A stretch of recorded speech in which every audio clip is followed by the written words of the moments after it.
This is a feasibility study we're willing to do based on a proposed idea, which is called the Medway Science Centre. The purpose of this is to explain what a feasibility report is for, to address the importance of it, and first, and then we're going to mention the client, what they want, what they propose. Using the feasibility report, we're going to understand whether or not the project is worth doing, whether it's viable. And at the end of it, once we've gathered all the information, we'll understand whether or not it is viable and we'll conclude if it's feasible. The feasibility report is to make an inspection to see if ventures of any kind is worth taking. They look into various variables like the current market, the target audience, the size of the area they're trying to do, the location, their potential competitors, and any other factors that can affect its success and keeping it running. It is used a lot because it can help to determine whether or not a project is worth taking, worth investing in, or if it's going to be successful or not. It's not 100% accurate, but it's one for common sense mainly. The client has proposed to convert an unused pump house located in the Chatham area into a science centre. This science centre will include teaching and conferencing facilities, offices and a cafe, a reception, and toilets. The activities of the area have more of a hands-on approach, where children, usually aimed at younger children, to get more involved in academic fields or anything academic related to science.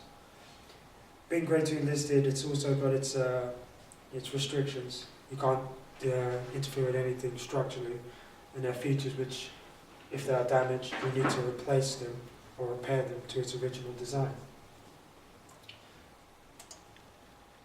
As you can see on the pictures here, the site is of a relatively decent condition, but on visiting the site, we noticed that there were various subtle things like damaged bricks, few bits of damp. Anything to do with the outer structure and inner structure will need to be replaced to its original form, meaning like any damaged brickwork or any stuff like that will need to be replaced to its original form because it is grade 2 listed. The interior is something similar, but there are features which the client has suggested that will be a nice idea to keep. Like, for example, some of this machinery which the pump house used to use. It was said that it could be a good idea to keep as a historical feature for people who come to the site. They can not only see the science of the actual exhibits themselves, but they can actually be interested in the actual history behind it. And as you can see, this space here, we're hoping to possibly use that space to make an extra floor to increase the size and amount of things we can include, or be able to have more freedom when it comes to the actual seminar space and exhibits we can actually include into the centre. And here's some more pictures of the other rooms. And this section is down here. And there's the room in the ceiling as well. Taking into consideration is one thing taken into consideration is the audience. The area has very much low aspiration levels, and the fact that Ofsted have stated that there are various primary schools in the area that need to improve, especially in science and mathematics. The Science Centre can definitely be a good incentive for people who are interested in that type of academic field. And also for nearby universities that can also be interested, as the Science Centre can also be a good way of helping people that are interested in something, whether it be related to their studies or if they're just generally interested. And as you can see the map there, these are the various universities or higher learning facilities in the area or nearby.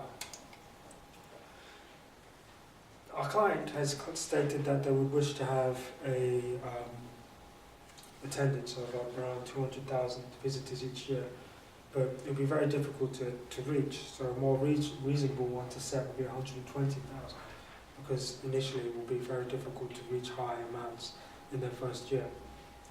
With the population of Medway being taken into consideration and the population of Chatham in general, it can be seen realistic to reach 120,000 over time once the Science Centre has reached a decent reputation. are good transport links within the area of Chatham, so people that live in there can easily commute to and from the actual area itself. And also, from looking at the picture there, there's also a good transport link from the Chatham rail station. There's a bus which goes virtually not too far from Dickenswell, which is a short walk away to get to the actual science centre itself. So people outside the area who wish to come in, whether it be from out near London or anywhere outside of Chatham, can visit, can actually come and use the site, and come to the site with some reasonable ease. When you look at take into consideration the market, there isn't a centre like this in the area, which is a good opportunity to capitalise on it. As well as that, there have been loads of other proposed developments to improve the area as a part of a regeneration scheme, where to improve housing and social care and healthcare, and to improve the overall economy of the area. It will increase the population of the Chatham area, which will also contribute to the attendance each year, and it can increase the reputation of the overall area to encourage people outside of Chatham, or people who live beyond the area, to come by and visit. There's also a shopping centre nearby, which can also be a good incentive for people to go through. People that live in the area, and people that pass through the area as well, who want to use the centre, if the centre is the nearest one, to come and see the centre. Which means marketing is definitely something which is important. If we can get our centre out there, so people are aware of our existence, then it will definitely be good. There are challenges though. For example, I mentioned Dickenswell being a nearby place to stop or to walk to the centre. It can encourage people to want to see our site, because most people that go to Dickenswell are interested in exhibit-based themes. But at the same time, it can create competition. Although they both present two different types of things, it can present an opportunity to compete and try and steal a share of that particular market. And it can make things a lot difficult in terms of trying to maintain customers, or trying to keep customers either loyal or trying to get new customers. The large establishments, meaning the other centres outside, can make getting customers from outside the area difficult as well, because most of these ones outside are already established. For example, some have been set in the 1980s, so they've been established for decades. Whereas ours have just been a startup, and it's not really a large centre, so it can be a challenge. In the funding of the project, our client wishes to have a startup of £1 million, and each year have around £650,000 to maintain the actual centre. The actual advantage is that profit isn't exactly their main aim; it's to break even, so that there isn't any worries if they do not, make a large amount of profit each year. It's just enough to keep the centre running. The type of funding they can get are from partnerships from other universities like Greenwich, King's College, can help with the startup cost. Local councils can invest money and lend it towards the startup cost. Government, centralised government, can also invest. In a similar way, just like charitable trusts and corporate sponsors can invest. And all these potential sources of funding can help towards the startup costs of this venture, and it can help with the running costs. And looking at this table, it shows the kind of funding depending on the size of a centre, which we would most likely use. And ours being of a relatively medium size, so most of our money will come from local governments and charitable trusts. But if our centre was, for example, extra large or centrally funded, most of it will come from central government, as opposed to ours, which is very minute in terms of the amount of centrally funding. Like on the other scale, if it was small, most of it would definitely be from local government, because it's on a much smaller scale. From the previous slide, I explained that most of our money will come from local government, and our local government, our client's local government will be the Kent County Council. A charitable trust is definitely another one we need to refer to, which is one we would probably use called local trust. Local governments will have somewhat of an input, but not as much, since our size of our thing is fairly small. Sponsorships can help towards the startup and the running of the costs as well. When it comes to the charitable trusts, local trust is definitely one which our client would like to get our sources of money from. It's an organisation that invests hundreds of millions each year into various types of centres. Like, for example, they awarded 13 million to 5 projects. With our science centre being, literally science-based, we're likely to gain a grant from them, a sizable grant, which will be able to go towards our 1 million startup cost. We're looking at previous cases in the past where other centres of a similar size get in excess, like £1 million and more. There's a grant, which means it's good, so we don't have to pay it back. It will also be good to go towards not only the startup of the actual centre, but it will also go towards the 650,000 running. And in doing so, will take a little bit of edge off from making as much money in the initial phases, if a little bit of extra from the startup cost can go towards the running. And if you can look at this picture here is of the Glasgow Science Centre, which Wellcome Trust invested in, and as you can see, it's fairly large, and a lot of money was invested in it, a lot of millions was invested in it. You can see it's definitely paid off. Kent County councillors are likely to fund for this as well. Like the Wellcome Trust, they're interested in specifics, and they're more interested in the youth, and they can create an opportunity to develop the youth.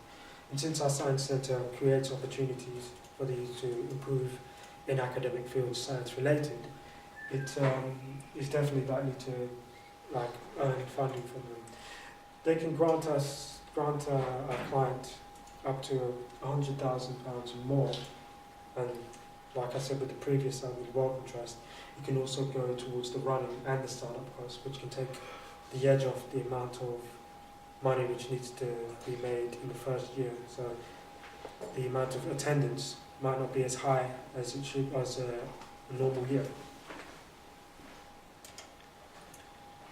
Sponsors can help towards the cost of the project with some conditions in return, meaning promotion of the company, and maybe putting their logo on some brochures to make people aware of them. Like companies like Accenture and Canon that aren't necessarily the largest will be interested in investing, and that money can go towards the startup and the running cost, like the other two funding sources I mentioned.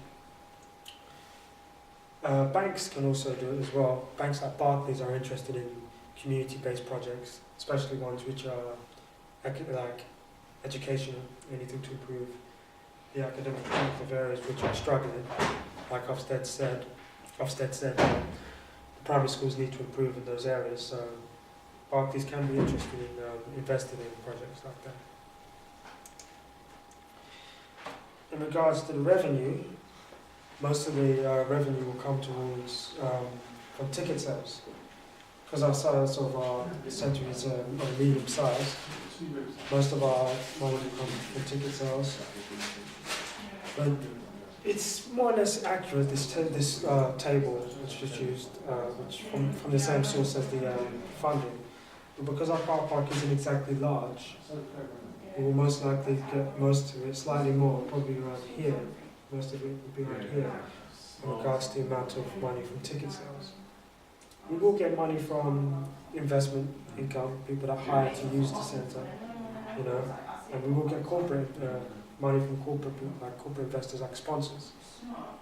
But if our company was, for example, really large, like much larger, like a large one, the amount of money from ticket sales to car parking will be more or less 50-50, in the sense that it's more 50% for and 50% for ticket sales. Because of the size, I mentioned that most of our money will come from ticket sales.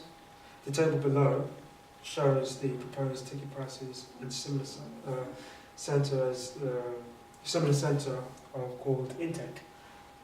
There's a little mistake with the graph, but our prices in terms of ticket prices are similar in terms, for example, a adult ticket in Intake is £8.18, and we tend to sell our tickets for a child for £8. Sorry, for an adult for £8. So our adult tickets are relatively the same. Our child tickets are similar in the sense that they're around £6, £5, that region. And the same goes to school visits per pupil. Also, there's an opportunity to create a window to do more organised things like a set price, like for a class of 20 people will be a set fee, and it'll make things a little easier for people who are interested in setting up school visits. And it'll create more of an incentive to encourage parents and schools interested in making school visits. The cafe and facilities can contribute as well, but being of a relatively small size, I think it's a good thing that there's a shopping centre nearby, so that there's a food to have afterwards if there's a little bit more than just snacks from the cafe. Higher use of the facilities for conferencing and teaching can also go towards it as well, and it can go towards the money gain. Referring to Intake, which I compared the ticket prices to, was one of the projects which I mentioned was one of the large ones, which was set in the 80s, which means it has some decades on us on our proposed idea. It has, but the reason why I compared it to our own project, which we plan to do, is that it has a similar idea in terms of the teaching facilities and programs. It also gains the same type of funding, where we're starting up, getting grants and loans from sponsors and charitable trusts. When you compare the two, they both have interchangeable, our proposed ones and Intake both have interchangeable exhibits, both have venue hire. The same goes for teaching and conferencing facilities. We both have offices and meeting rooms, but the Intake have an IT suite, which probably is down to the fact that their area is a lot bigger.